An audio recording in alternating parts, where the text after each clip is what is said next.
যেই নবীর কারণে আমি আপনি সৃষ্টি হয়েছি, যেই নবীর কারণে এই সব কিছু সৃষ্টি করা হয়েছে, যেই নবীর কারণে আমরা এই দুনিয়াতে আসতে পেরেছি, যেই নবীর কারণে এত কিছু, এই নবীকে যদি কেউ, এই নবীর চরিত্রকে নিয়ে, এই নবীর আখলাককে নিয়ে যদি কেউ কটূক্তি করে, তাহলে কোনো মুসলমান সহ্য করতে পারে না। কথা বলেন ঠিক কিনা? যারা সত্যিকার অর্থে নবী প্রেমিক হবে, যারা সত্যিকার অর্থে আল্লাহ এবং আল্লাহ রসুলকে ভালোবাসবে, যারা সত্যিকার অর্থে ঈমানদার দাবি করবে, এদের সামনে যখন কোন নাস্তিক, মুরতাদ, কাফের, মুশরিক যখন নবীকে নিয়ে, নবীর চরিত্রকে নিয়ে, নবীর স্ত্রীদেরকে নিয়ে কোনো বাজে মন্তব্য করবে, সত্যিকার অর্থে মুসলমান কখনো ঘরে বসে থাকতে পারে না। কথা বলেন ঠিক কিনা? কিছুদিন আগে, এই 15 দিন এখনো হয় নাই, আমাদের রানীশঙ্কলে এক কুলাঙ্গার আল্লাহর নবীর স্ত্রী আয়েশা রাদিয়াল্লাহু আনহাকে নিয়ে কটূক্তি করেছে। আমাদের রানীশঙ্কল, হরিপুর, বালিয়াডাঙ্গি 3 থানার ওলামায়ে কেরাম, সম্মানিত ওলামা পরিষদ আছে। ওলামা পরিষদের ব্যানারে আমরা পুরা রানীশঙ্কলকে একবারে মিছিলে ভরিয়ে দিয়েছি। এটাই হচ্ছে নবীর প্রেমের প্রতীক, এটাই হচ্ছে নবীর প্রেমের নমুনা। কথা বলেন ঠিক কিনা? সম্মানিত মুসলমান ভাইরা আমার, একটু সবাই গভীর মনোযোগ দিবেন। আল্লাহর নবী, বিশ্ব নবী, রাহমাতুল লিল আলামিন, সরওয়ারে কায়নাত, রাহমাতুল লিল আলামিন, ইনার উপর দেওয়া হয়েছে। আমরা সকলেই জানি আল্লাহর নবী, বিশ্ব নবী দুনিয়াতে আসার আগে উনার বাবা দুনিয়া থেকে চিরবিদায় নিয়ে চলে গেছে। মুসলমান একটু গভীর মনোযোগ দেন। আল্লাহর নবীর বাবা ইন্তেকাল করার পরে আল্লাহর নবীর মা আমিনা অসহায় হয়ে গেলেন। এমন সময় আল্লাহর নবীর দাদা বলতেছে, ও বৌমা, তুমি চিন্তা করিও না, টেনশন করিও না, আমি তোমার দেখাশোনা করব, তুমি কোনো চিন্তা করিও না, পেরেশানি হইও না। মুসলমান, এরপরে আল্লাহর নবী এখনো দুনিয়াতে আসে নাই, তার আগেই আল্লাহর নবীর মুজিজা এরকম ভাবে দুনিয়ার মধ্যে প্রকাশিত করা শুরু করেছে। বলেন সুবহানাল্লাহ। মুসলমান ভাইরা আমার, আল্লাহর নবী, বিশ্ব নবী এখনো দুনিয়াতে আসে নাই। আমরা সকলেই জানি তৎকালীন যুগে মক্কার মধ্যে সবচেয়ে পানির খুব সংকট ছিল। পানির কি ছিল বলেন তো দেখি? সংকট ছিল। তৎকালীন যুগে কোনো নলকূপ ছিল না, ট্যাপ ছিল না, মোটর ছিল না। তৎকালীন যুগে এরকম ভাবে চুয়া ছিল, যেটাকে আমরা গ্রাম্য ভাষায় চুয়া বলি। এই চুয়ার মধ্যে বালতি ফালাইয়া, দড়ি লাগাইয়া পানি উঠাইতে হইত। মুসলমান, একদিনের ঘটনা, আল্লাহর নবীর ফুপিগুলো এবং চাচাগুলো সবাই মিলে গোসল করতে গেছে। বালতির মধ্যে লম্বা দড়ি লাগাইছে, তারপরও পানি পায় না। এক পর্যায়ে তারা গোসল করতে পারে নাই, সবাই ফিরে আসছে। কিছুক্ষণ পরে আল্লাহর নবীর মা আমিনা গোসল করার জন্য গেছে। যাওয়ার পরে যেই আর মধ্যে কোনো পানি ছিল না, আমিনা সেখানে যাওয়ার পরে আল্লাহর নবীর বরকতে সেই চুয়া থেকে অটোমেটিকলি পানিটা বের হয়ে ওই চুয়ার মুখে চলে আসছে। বলেন সুবহানাল্লাহ। হযরতে আমিনা যখন গোসল করে আসলেন, সবাই আশ্চর্য হয়ে গেলেন, আমিনা ব্যাপার কি? আমরা সবাই গোসল করতে গেলাম, পানির অভাবে কেউ গোসল করতে পারলাম না, আর তুমি শুধু গোসল না, গোসল করছো, তোমার কাপড় চোপড় সবগুলো সুন্দর করে ধুইছো, ব্যাপার কি? হযরতে আমিনা কয়, তোমরা পানি পাও নাই, আর আমি গিয়ে দেখি চুয়ার মুখে ভরপুর পানি। বলেন সুবহানাল্লাহ। এরপরে আবার আল্লাহর নবীর চাচাগুলো গেছে, দেখে না পানি নাই। এমন সময় আল্লাহর নবীর চাচা এবং ফুপুগুলো সবাই বলতেছে, আমিনা চলো চলো, তুমি ওখানে ওই কূপের কাছে চলো, সেখানে তুমি পাশে দাঁড়াই থাকবা, তুমি গেলে পরে ওই কূপের পানিটা অটোমেটিকলি মুখের মধ্যে চলে আসবে। বলেন সুবহানাল্লাহ। এরপরে আমিনা সেখানে আসলেন, আসার পরে দাঁড়াইছে মাত্র, পানি আবার ওই নলকূপের মুখে চলে আসছে, ওই চুয়ার মুখে চলে আসছে। বলেন সুবহানাল্লাহ। এরপরে সবাই তৃপ্তি সহকারে গোসল করলেন, কাপড় চোপড় যা ধোয়ার ছিল সবকিছু ধুইলেন। মুসলমান, গভীর মনোযোগ দেন। আমরা কোন নবী পেয়েছিলাম? আমরা কোন নবী পেয়েছি? হযরতে আমিনা বর্ণনা করেন, আমি নবীর মা হওয়া পরে আমার সন্তান যখন পেটে ধারণ করি, ধারণ করা অবস্থায় মাঝে মাঝে দেখতাম আসমানের তারকাগুলো আসে। আমার মুহাম্মদ এখনো দুনিয়াতে আসে নাই, তার আগে এই আসমানের তারকাগুলো আমার সন্তানকে সিজদা দিতেছে। বলেন সুবহানাল্লাহ। আমার সন্তান এখনো দুনিয়াতে আসে নাই, দেখতেছি মেঘের মেঘমালাগুলো বিভিন্ন সময় আসে, আমার সামনে মাথা নত করে দিচ্ছে, সম্মান জানাচ্ছে, আহলান সাহলান জানাচ্ছে। মুসলমান, শুধু তাই নয়, আল্লাহর নবী বিশ্ব নবীর মা যেই ঘরে থাকতেন, হযরতে আমিনা বলেন, আমার ঘরে আমি মাঝে মাঝে দেখতাম আসমান থেকে এরকম নূরের মতো ঝলমল ঝলমল। গভীর রাত্রে আমি লক্ষ্য করতাম আসমান থেকে নূরের মতো ঝলমল ঝলমল তারকারা যেগুলো আসে আমার ঘরের মধ্যে প্রবেশ করতে। বলেন সুবহানাল্লাহ। আর একটু জোরে বলেন না সুবহানাল্লাহ। মুসলমান, একটু চিন্তা করে দেখেন, তাহলে আমার নবী এখনো দুনিয়াতে আসে নাই, তার আগে আল্লাহর নবীর মুজিজা শুরু হয়ে গেছে। এরপরে যখন আল্লাহর নবী দুনিয়াতে আসার পরে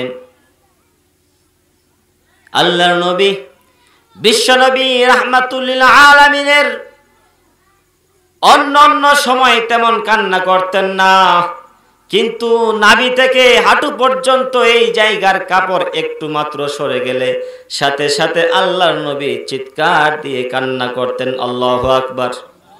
আর একটু জোরে বলেন আল্লাহু আকবার। আর আমরা করি কি?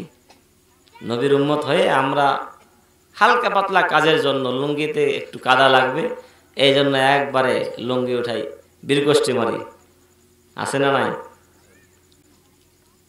পুরুষদের দামি ফরজ দুইটি। কয়টি? দুইটি। এক নম্বরে হচ্ছে সদা সর্বদা ঈমানী অবস্থায় থাকা। কি অবস্থায়? আর দুই নাম্বার হচ্ছে নাভি থেকে হাঁটু পর্যন্ত এই জায়গাটা ঢেকে রাখা। এটা এই দুইটা হচ্ছে দায়মি ফরজ। দায়মি মানে সদা সর্বদা, সব সময় এটা পালন করতে হবে। ওটাই তো বললাম যে আল্লাহর নবীর ছোট্টবেলায় এখনো বুঝে নাই, বুঝ হয় নাই, ছোট্ট শিশু, দুধের শিশু, উনার যদি নাভি থেকে হাঁটু পর্যন্ত এই জায়গাটার কাপড় শুধু বিন্দু পরিমাণ সরছে, সাথে সাথে উনি কান্না শুরু করে দিচ্ছে।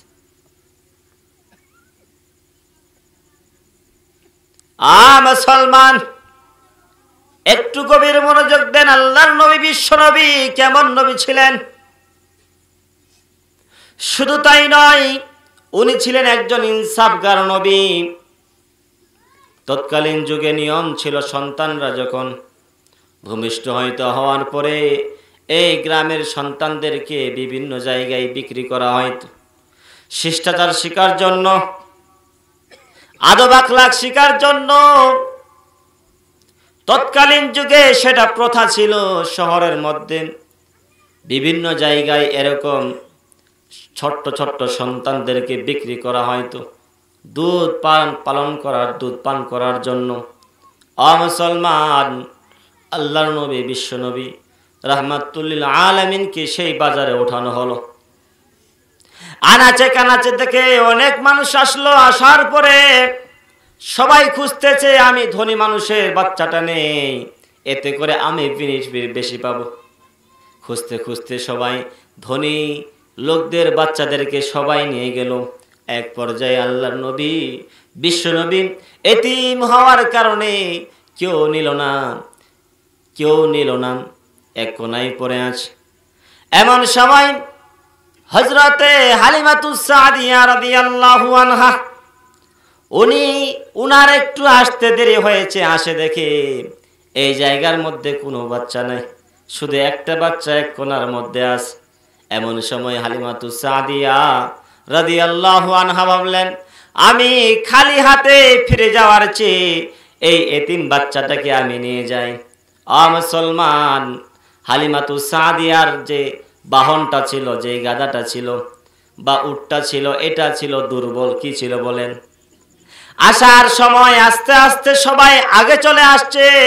হালিমাতুস সাদিয়ার এই উটটা দুর্বল হওয়ার কারণে ওনার আসতে দেরি হয়েছে।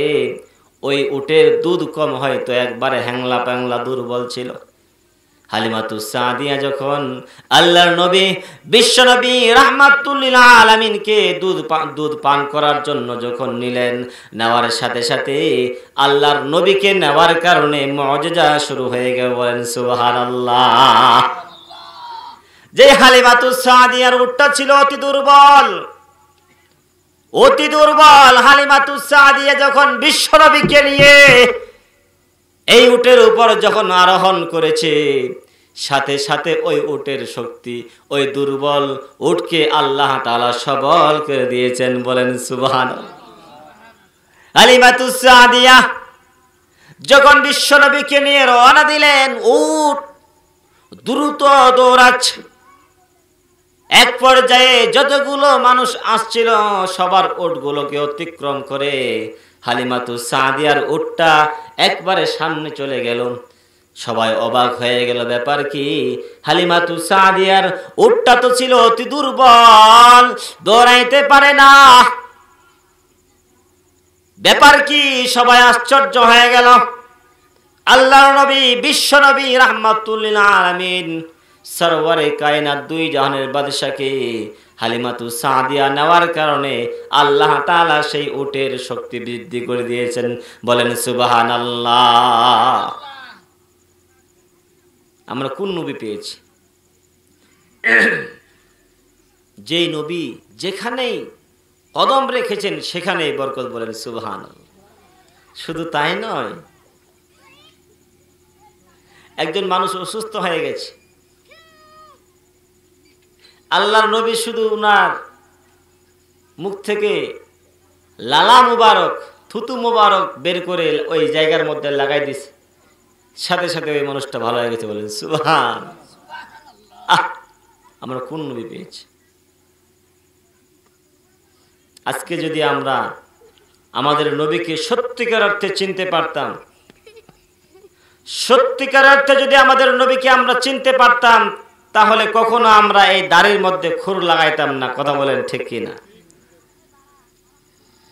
আমাদের নবীকে যদি আমরা সত্যিকার অর্থে চিনতে পারতাম, তাহলে কখনো আমরা এই মাথার টুপি ফালাইতাম না। আমাদের নবীকে যদি আমরা সত্যিকার অর্থে নবী প্রেমিক হইতাম, তাহলে আজকের যুব সমাজ বিভিন্ন নায়কের, বিভিন্ন খেলোয়াড়ের স্টাইলে আমরা মাথার চুল কাটতাম না। কথা বলেন ঠিক কিনা? মুসলমান, কেউ উঠবেন না। আমি শেষের দিকে আপনাদের 3টা প্রশ্নের উত্তর দেব। প্রশ্ন 3টা একটু বলে দেই, এটা শেষে ফিনিশিং দেব ইনশাআল্লাহ। 1 নাম্বার প্রশ্ন হচ্ছে, এই পৃথিবীতে এমন কোন জায়গা কিছু খ্রিস্টানের দল হযরতে উমর রাদিয়াল্লাহু তাআলা আনহুকে ঠেকানোর জন্য, ছোট করার জন্য এই 3টা প্রশ্ন করেছিলেন। কয়টা প্রশ্ন? জোরে বলেন, আরো জোরে বলেন, সবাই বলেন কয়টা? আরো জোরে। 1 নাম্বার প্রশ্ন করেছিলেন, হযরতে উমর, তুমি তো অনেক রাগী মানুষ অনেক লাফালাফি করো, অনেক বাহাদুরি করো। ওমর,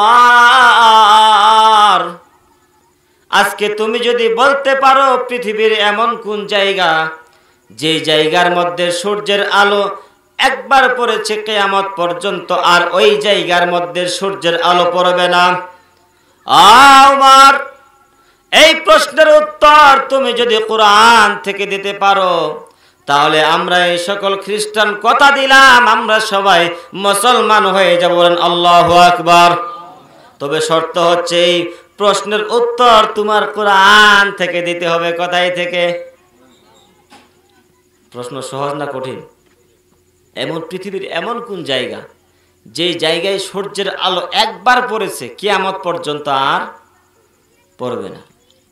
ওমর খলিফাতুল মুসলিমিন, আমাদের পক্ষ থেকে 2 নাম্বার প্রশ্ন হচ্ছে পৃথিবীতে এমন কোন পেট যে পেটের মধ্যে যাকে রাখা হয় সেও খায় আবার ওই পেটও খায়? কথাটা দেখেন কেমন পেট খালি। এমন কোন পেট বলেন তো? পেট কোনোদিন খায়? খায় না।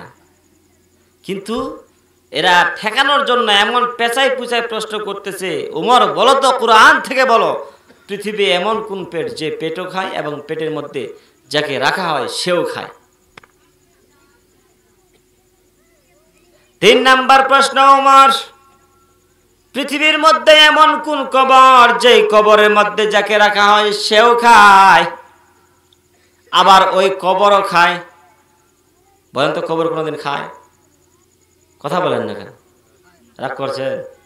কবর কি খায় কোনোদিন? এবং কবরের মধ্যে যাকে রাখা হয় সে তো মুর্দা, লাশ, সে খাইতে পারে? সে তো ইয়ানফসি করতে করতে তার জীবন শেষ। কথা বলেন ঠিক কিনা? তো প্রশ্ন 3টা কঠিন না সহজ? এই 3টা প্রশ্নের উত্তর কি শুনবেন? সবাই শুনবেন?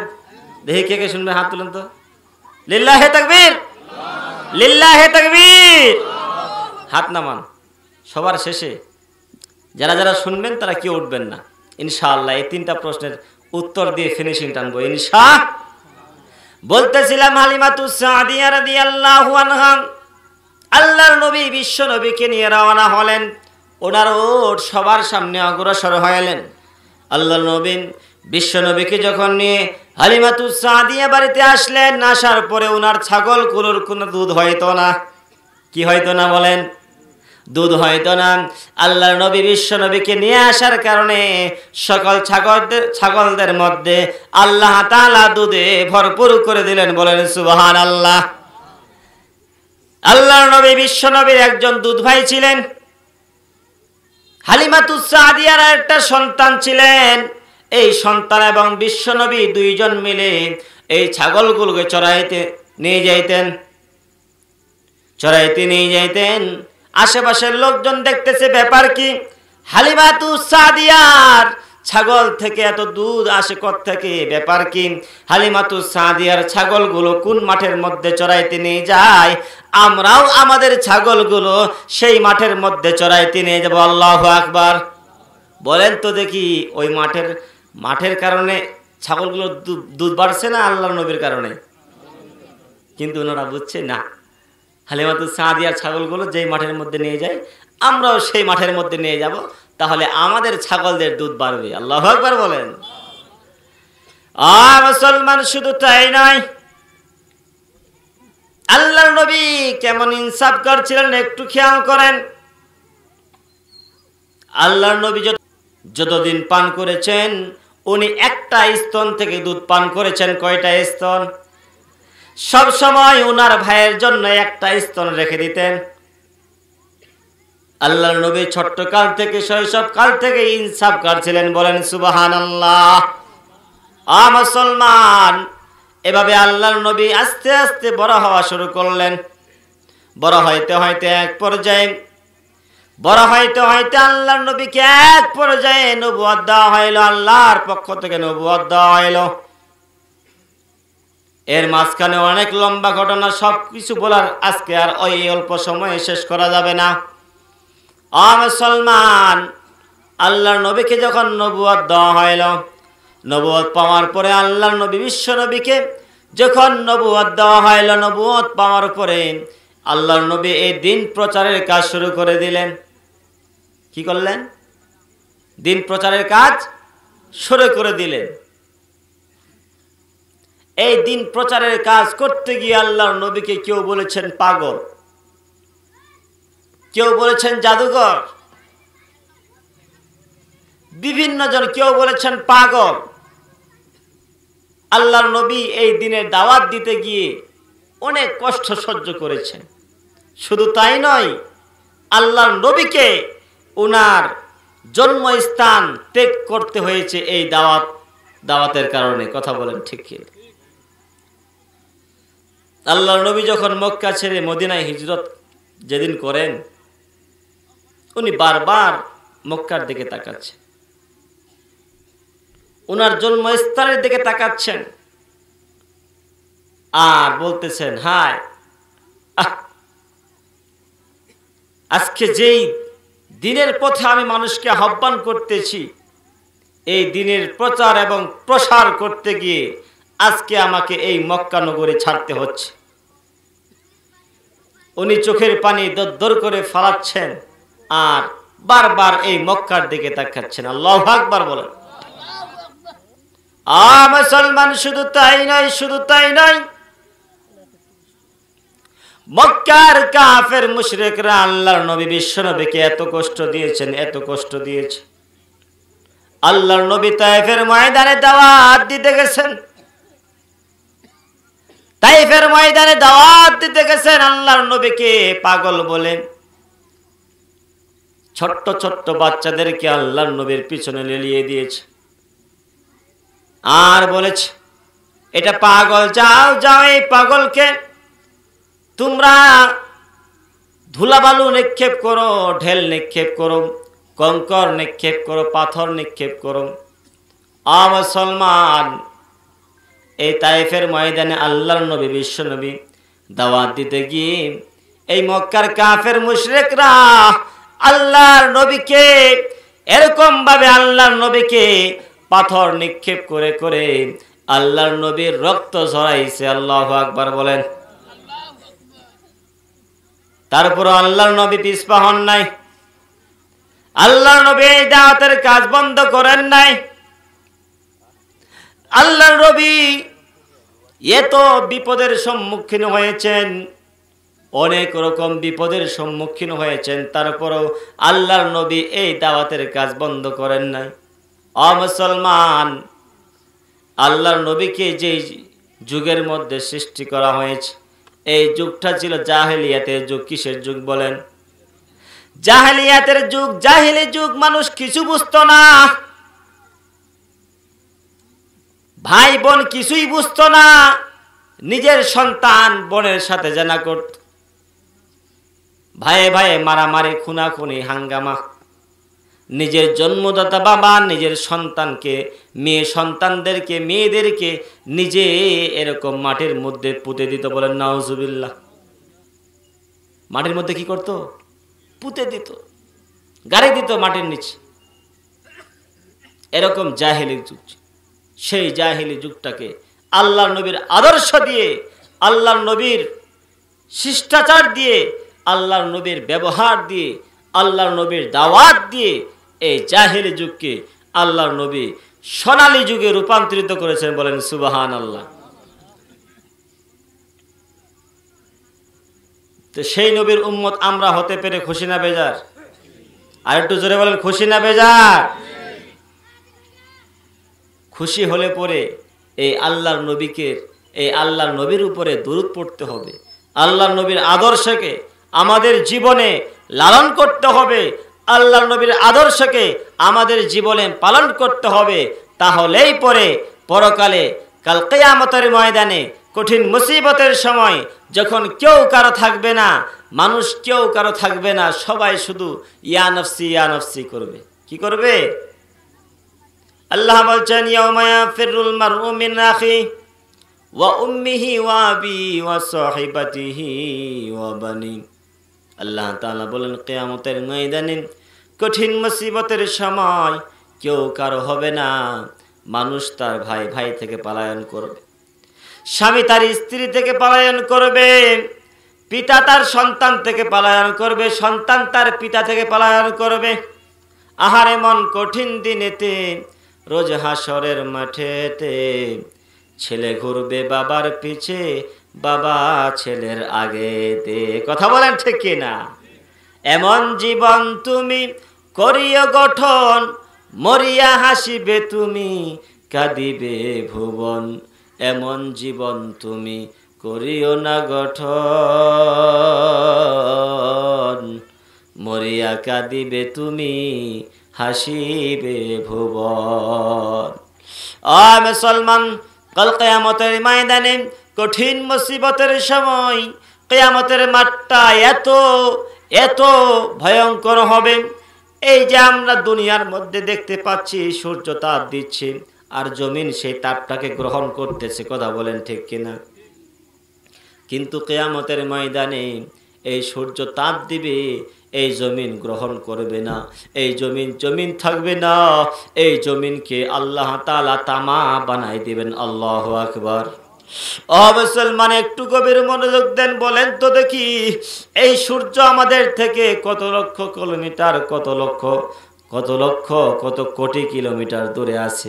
কিন্তু বলেন তো, চৈত্র বৈশাখ মাসে যখন এই সূর্য তাপ দেওয়া শুরু করে, আমরা সেই তাপ গ্রহণ করতে পারি নাকি? কথা বলেন, পারি?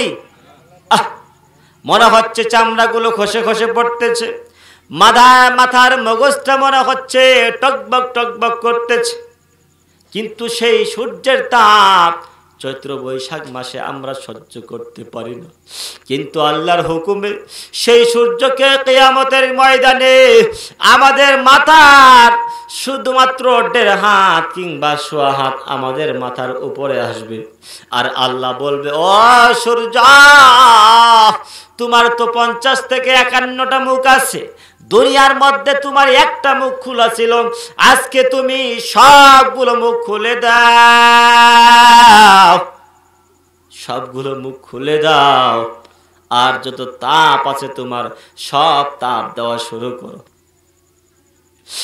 মুসলমান, আল্লাহর হুকুমে যখন এই সূর্যের সবগুলো মুখ খুলে দেওয়া হবে, এই সূর্য যখন তাপ দেওয়া শুরু করবে কিয়ামতের মাঠে, কিয়ামতের ময়দানে, মানুষের মগজগুলো টকবক করবে, মানুষের মগজগুলো টকবক করবে। কিছু কিছু মানুষের মগজগুলো ঠাস করে ফেটে যাবে। আল্লাহু আকবার বলেন। আল্লাহর নবী বিশ্বনবী বলেন, কিয়ামতের ময়দানটা এত কঠিন হবে, কারো ঘাম হবে হাঁটু পর্যন্ত, কারো ঘাম হবে কোমর পর্যন্ত, কারো বা ঘাম হবে কাঁধ পর্যন্ত, কারো বা কেউ বা এই ঘামের মধ্যে সাঁতার দিতে থাকবে। বলেন আল্লাহু আকবার। মুসলমান, আল্লাহর নবী বিশ্বনবী বলেন, যেই মানুষটার গুনাহ যেই পরিমাণ হবে, তার সেই পরিমাণ ঘাম হবে। বলেন আল্লাহু আকবার। মুসলমান, এই ঘামের মধ্যে কেউ বা হাবুডুবু খাবে, তার মানে যার জীবনে শুধু গুনাহ আর গুনাহ, নেক কাজ নাই। তাহলে আমরা এই হাদিস দ্বারা বুঝতে পারলাম কিয়ামতের মাঠ খুব কঠিন অবস্থা হবে, কেউ কাউকে চিনবে না। এই কঠিন সময়ে, কঠিন অবস্থায় আমাদের নবী বিশ্বনবী উনার সন্তানের কথা চিন্তা করবেন, উনার জনম দুঃখিনী মার কথা চিন্তা করবে না, উনার যে 11 জন বা 13 জন স্ত্রী ছিল এদের কথা চিন্তা করবে না। এই কঠিন সময়ে, এই দুর্দিনে আল্লাহর নবী আরশে আজিমের নিচে আল্লাহর কদমে সিজদায় পড়ে যাবেন আর বলবেন, ইয়া নাফসি ইয়া নাফসি, না ইয়া উম্মতি ইয়া উম্মতি। আল্লাহু আকবার বলেন। কি বলবেন? ইয়া উম্মতি ইয়া উম্মতি। কিয়ামতে কঠিন অবস্থা হবে, মানুষেরা পেরেশান হয়ে যাবে। সকল মানুষগুলো মিলে হযরতে আদম আলাইহিস সালাতু ওয়াস সালামের কাছে যাবে, গিয়ে বলবে, ও আদি পিতা হযরতে আদম, আপনি আল্লাহকে বলেন এই বিচার কার্য যেন তাড়াতাড়ি সম্পূর্ণ করে, আমরা আর এই আযাব, আমরা আর এই কষ্ট সহ্য করতে পারতেছি না, আমরা আর সহ্য করতে পারি না, আমাদের কলিজা ফেটে যাচ্ছে, আর সহ্য হচ্ছে না আযাব। যাও যাও তাড়াতাড়ি আল্লাহকে বলো যাতে করে এই বিচার কার্য তাড়াতাড়ি শেষ করে দেয়। আদম আলাইহিস সালাতু ওয়াস সালাম বলবে, ও উম্মতেরা, আমি পারবো না, কারণ জান্নাতে থাকা অবস্থায় আমিও একটা ভুল করে ফেলেছিলাম। মানুষেরা দিশাহারা হয়ে যাবে। এরপরে হযরত ইব্রাহিম আলাইহিস সালাতু ওয়াস সালামের কাছে আসবে। ইব্রাহিম আলাইহিস সালাতু ওয়াস সালামের কাছে আসে বলবে, ও খলিলুল্লাহ, আল্লাহর খলিল, আল্লাহর বন্ধু, আল্লাহর দোস্ত, আপনি যেহেতু আল্লাহর খলিল, আপনার কথাটা আল্লাহ শুনবে, যাও যাও আল্লাহর কাছে গিয়ে বলেন আল্লাহ তাআলা যেন এই বিচার কার্য অতি তাড়াতাড়ি শেষ করে দেয়, আমরা আর এই কষ্ট সহ্য করতে পারতেছি। ও মুসলমান, ইব্রাহিম আলাইহিস সালাতু ওয়াস সালাম বলবে, না না, আমার সাহস নাই, আমি পারবো না, আমার কি অবস্থা হবে, আমি নবী হয়ে আজকে টেনশনে আছি, পেরেশানির মধ্যে আছি। এক পর্যায়ে মানুষেরা সকল নবীর কাছে গিয়ে কিন্তু কেউ ওই দিন আল্লাহর কাছে গিয়ে সুপারিশ করার সাহসটুকুন পাবে না, বলেন আল্লাহু আকবার। শেষ পর্যায়ে, সর্বশেষে শেষ পর্যায়ে মানুষেরা ঈসা আলাইহিস সালাতু ওয়াস সালামের কাছে যাবে, গিয়ে বলবে, ঈসা রূহুল্লাহ, আমাদের ব্যাপারে আল্লাহর কাছে একটু আপনি সুপারিশ করেন, আমরা আর এই কষ্ট সহ্য করতে পারতেছি না, আল্লাহর কাছে একটু বলেন এই বিচার কার্য যেন আল্লাহ তাআলা অতি তাড়াতাড়ি শেষ করে দেয়। ঈসা নবী বলেন, না না, আমি পারবো না, আমি পারবো না, কারণ আমি নিজে টেনশনে আছি। দুনিয়ার বুকে মানুষেরা বলতো আল্লাহর বেটা, আমি ঈসাকে বলতো আল্লাহর বেটা, আর মরিয়মকে বলতো, আমার মাকে বলতো আল্লাহর স্ত্রী। বলেন নাউজুবিল্লাহ। কি বলতেন? মরিয়মকে বলতেন আল্লাহর স্ত্রী, আর ঈসাকে বলতেন আল্লাহর বেটা। কারণ কি? আল্লাহ যে বাপ ছাড়াও সন্তান জন্ম দিতে পারেন, পাঠাইতে পারেন, এর নমুনা, এর দৃষ্টান্ত আল্লাহ তাআলা দেখাই দিয়েছে। বলেন সুবহানাল্লাহ। বেপেদার ফর জিন্দা পায়দা ও কোনাদ, বেপেদার ফর জিন্দা পায়দা ও কোনাদ, তিফলে রাদার মাহদে গুয়া ও কোনাদ, মুসলমানি বুয়াদ গরদান নেহাদান, ঐনানে খদ বাদস্তে খবজাদাদান। আল্লামা শেখ ফরিউদ্দিন আত্তার রহমতুল্লাহ আলাইহি বলতেছেন, বেপেদার ফর জিন্দা পয়দা ও কুনান, ওই আল্লাহ, ওই স্রষ্টা যিনি বাবা ছাড়াও সন্তান দান করতে পারেন। বলেন সুবহানাল্লাহ। ঈসার মা মরিয়ম যখন সন্তান প্রসব করলেন, লম্বা ঘটনা, মানুষেরা সবাই, এই খ্রিস্টানরা বলা শুরু করলো, এটার যেহেতু বাপ নাই, এটার বাপ হচ্ছে আল্লাহ। বলেন নাউজুবিল্লাহ। এই জন্য ঈসা নবীকে বলা হয় তো আল্লাহর সন্তান, আর মরিয়মকে বলা হয় তো আল্লাহর স্ত্রী। নাউজুবিল্লাহ বলেন। ঈসা নবী বলবে, ও তেরা দূর হ, দূর হ, দুনিয়ার মানুষেরা আমি ঈসাকে আল্লাহর বেটা বলছি, এই চিন্তায় আজকে আমার ফয়সালা কি হবে, আমার কি অবস্থা হবে, আমি তো এই টেনশনে আছি, এই পেরেশানিতে আছি। ও মুসলমান, এক পর্যায়ে ওই ঈসা নবী বলবে, তবে আমি সুপারিশ করতে পারবো না, সুপারিশ করতে পারে এরকম একটা নবীকে আমি দেখাই দিতে পারি। বলেন সুবহানাল্লাহ। মুসলমান, ঈসা নবী বলবে, যাও যাও, যিনি হচ্ছেন রাহমাতুল লিল আলামিন, যিনি হচ্ছেন বিশ্ববাসীর জন্য রহমত, ওই নবীর কাছে যাও, গেলে পরে ওই নবী আল্লাহর কাছে সুপারিশ। মুসলমান সবাই এই নবীর কাছে আসবে।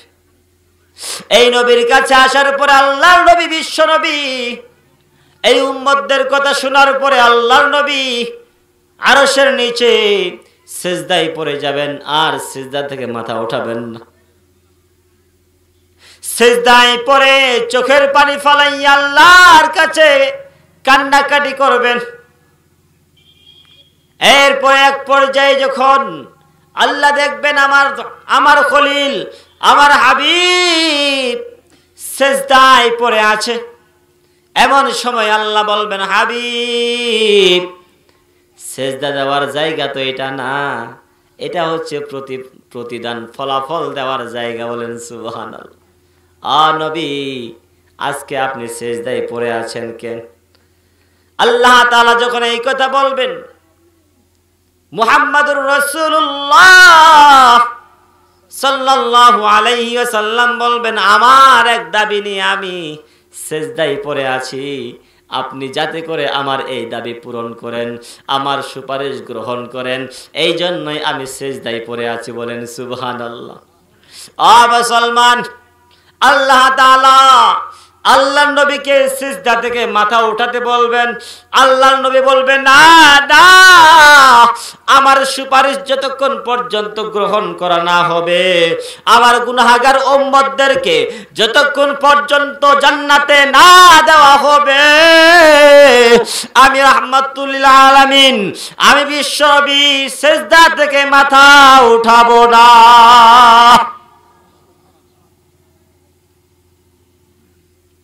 তো আমরা কি ওই বিপদের দিনে আল্লাহর নবীর সুপারিশ চাই?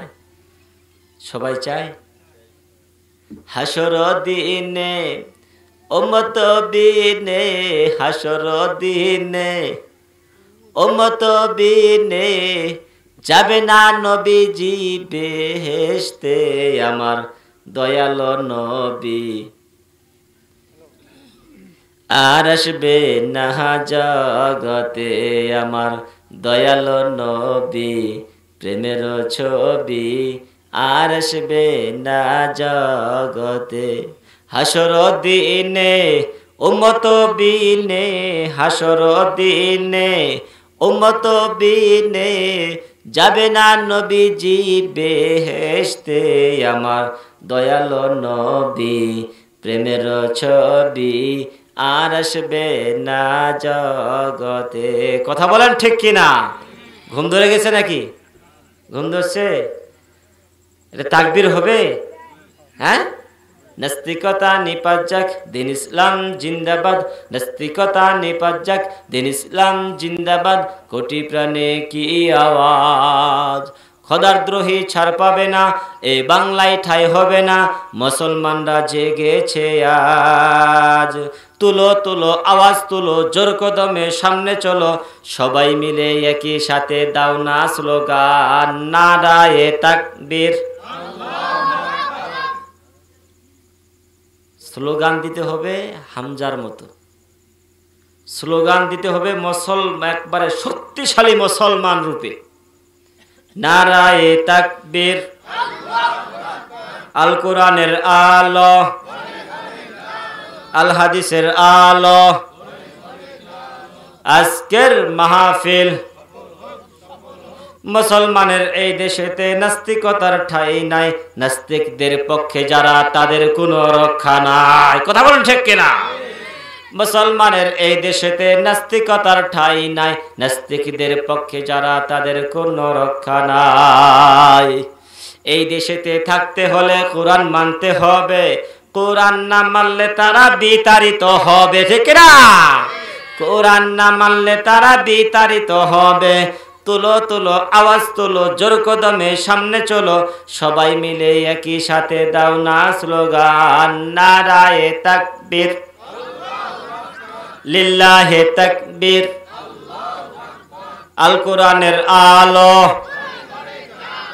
আল কোরআনের আলো, লিল্লাহে তাকবীর। তাহলে বলতেছিলাম আল্লাহর নবীর জীবনী বলতেছিলাম। এই পর্যায়ে এক পর্যায়ে আস্তে আস্তে আল্লাহর নবী দিনে তো দাওয়াতের কাজ চালাইতে চালাইতে এক পর্যায়ে আল্লাহর নবী সাকসেসফুল হয়েছে। একবারে চূড়ান্তভাবে আল্লাহর নবী সমাজের মধ্যে নামাজ প্রতিষ্ঠিত করছেন। বলেন সুবহানাল্লাহ। ইনসাফ প্রতিষ্ঠিত করেছেন।